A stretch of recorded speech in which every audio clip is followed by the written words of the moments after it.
जय श्री राम जी, जय श्री राम। दूसरा सूत्र हम बताते हैं कि विद्यार्थी को विद्या अध्ययन करके चाहे परीक्षा का पेपर देव चाहे नौकरी का पेपर देव, आत्मनिर्भर हो, बढ़ने की इच्छा ना हो। मेरा कर्तव्य है, मैं करूँगा। मुझे कोई और माता पिता को भी कुछ शांत और संतोष रखना चाहिए कि जो पैसे लगते हैं उसके बार बार बच्चों को टोकना नहीं चाहिए। बच्चों को एक आत्मबल, आत्मनिर्भर करना चाहिए। कोई बात नहीं, जो परीक्षा में जैसे कोई नंबर आएंगे तो आएंगे, आप निर्भय होकर करके परीक्षा पेपर दो, चाहे नौकरी के लिए पेपर दो। ऐसा मनोबल बढ़ाना चाहिए करने के लिए। और विद्यार्थी को जो विद्या पढ़ता है उसको कोई दूसरी बात याद नहीं आनी चाहिए। उसकी चित्त की वृत्ति एक ग्रह होना चाहिए। उनकी मन की सगरब विकल्प ज़्यादा नहीं आने चाहिए, टेंशन नहीं रहनी चाहिए। और एक आत्मबल होकर के और हुलासा और खुशी के साथ में कार्य करना चाहिए। कहते हैं कि मरेड़ा जाता है वो, जो रोता जाता है वो मरेड़ों की खबर लेता है। ऐसे हमारे सुनने में बूढ़े बुजुर्ग कई कहते थे, अरे वो रोता रोता जाएगा, वो मरेड़ा मरे हुए की खबर ले आएगा।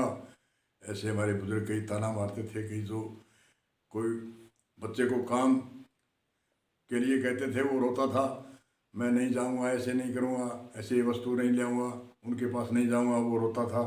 तो बूढ़े बुजुर्ग कहते थे, अरे जो रो कर जाएगा वो मरे मरे हुए की खबर लाता है, जो हौसले में जाता है वो हौसले की खबर लाता है। जैसे ही हमारे मिलिट्री के अंदर जितने भी जवान है वो मिलिट्री की ट्रेनिंग देते हैं, उनके हौसला होता है, उसकी खुशी होती है।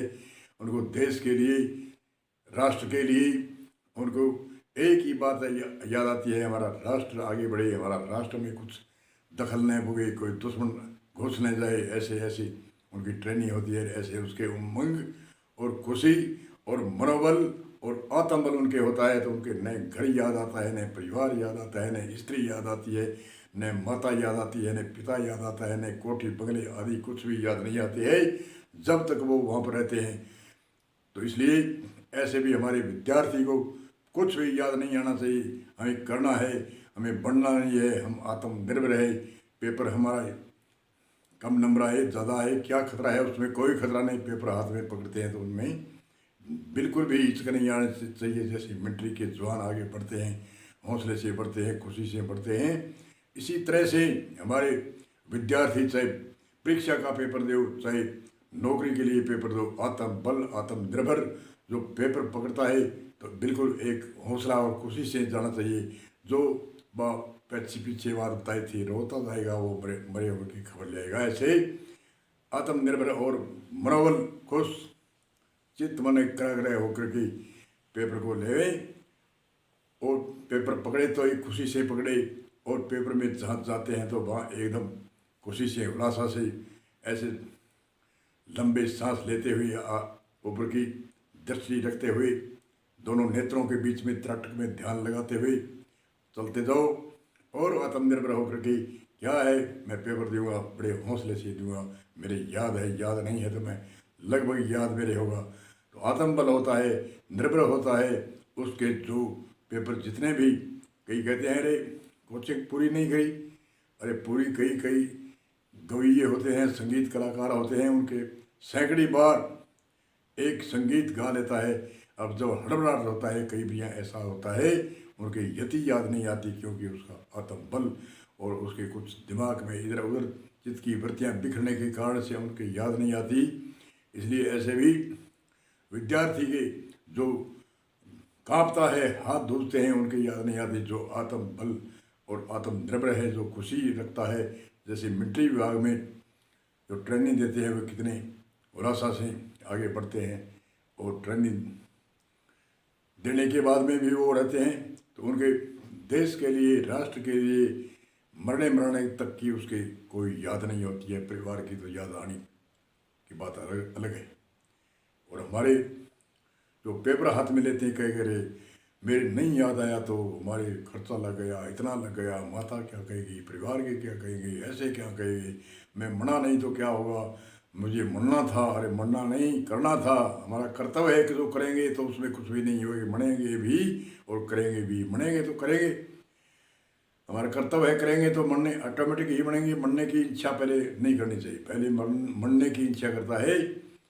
सिर्फ एक संकल्प लेकर के आप आत्मनिर्भर होकर के आगे बढ़ो।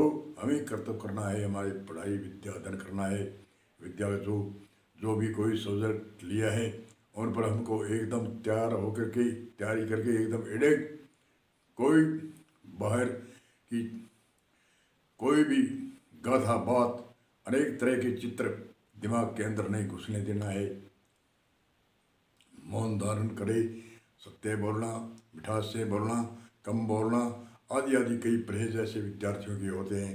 और 6 दोष मैंने बताए थे, उन 6 दोषों का इसी चैनल पर मैंने 6 दोष, विद्यार्थी हो चाहे बड़ा हो चाहे छोटा हो, चाहे पेपर देने वाला हो चाहे नौकरी पेपर देने वाला हो, और चाहे भक्ति करने वाला हो चाहे समाज की सेवा करने वाला हो, चाहे मानव मात्र जो भी जीता है उनको 6 दोषों का त्याग करना चाहिए। वह विद्यार्थी का तो एक नाम लिया था और हर मानव मात्र के लिए वह 6 दोषों का त्याग करना चाहिए। इसलिए इसी सूत्र के दूसरे सूत्र के साथ में हम विराम देंगे। जैसे हमारे भयभीत नहीं होना चाहिए, जैसे एक चूहा होता है, चूहे के 20 बिल होते हैं और 20 बिल होता है, एक बिल पर वो खड़ा खड़ा इधर उधर तकाता है और ऊपर से जो शिकरा बाज होता है वो देख लगता है तो उसकी पाँखों की सूखट बजती है तो वह बिल भूल जाता है, 20 बिल भी भूल जाता है, जिस बिल पर खड़ा है उसमें मुड़ना भी भूल जाता है। ऐसे हमारे विद्यार्थियों को भयभीत नहीं रहना है। पेपर चाहे नौकरी का दो चाहे परीक्षा का दो, एकदम आत्मनिर्भर हो। हम देंगे। जैसे मिलिट्री विभाग में उल्लास और खुशी रहती है, मिलिट्री विभाग में राष्ट्र के लिए, देश के लिए, समाज के लिए जो हमारे मिलिट्री के विभाग के कर्मचारी है उनको न माता याद आती है, न पिता याद आता है, न अपना परिवार, न अपना शरीर भी याद नहीं रहता। हमारा शरीर कुर्बान हो तो हो, हम राष्ट्र की सेवा करेंगे, हम बलिदान देंगे। ऐसी ऐसी भावना उसके एक उमंग उठती है। ऐसी उमंग उठते हुए हमारे विद्यार्थियों को पेपर देना चाहिए। कौन कहता है कि भी याद नहीं आएगी, घबराहट होगी? जो आत्मबल निर्भर होगा उनके कोई घबराहट नहीं होगी। मैं दावे के साथ मैं कहता हूँ, जो इन सूत्रों को धारण करेगा और इन सूत्रों को अपनाएगा और पीछे वाले 1 नंबर सूत्र 2 नंबर दोनों सूत्रों को अपनाएगा, उनके कोई अटक नाम की कोई नदी भी नहीं होगी। जिसके मन में अटक है वो अटक है, जिसमें आत्मबल में अटक है उसकी अटक होती है। और जो आत्मबल में अटक नहीं है, मन में अटक नहीं है, अपनी खुशी में, मनोबल में, उत्सव में अटक नहीं है, तो अटक होने वाली कोई बात नहीं है। खुले दिल से पेपर दो, कौन सा भी पेपर दो, उसमें परीक्षा में कोई कम नंबर आने वाले नहीं है। इसलिए इसी सूत्र के साथ में विद्यार्थियों को हम आशीर्वाद देते हुए उन विद्यार्थियों को आशीर्वाद और उनका मनोबल, उनका आत्मबल बढ़ाने के लिए बहुत बहुत धन्यवाद। बहुत जय श्री राम जी, जय श्री राम, जय श्री राम।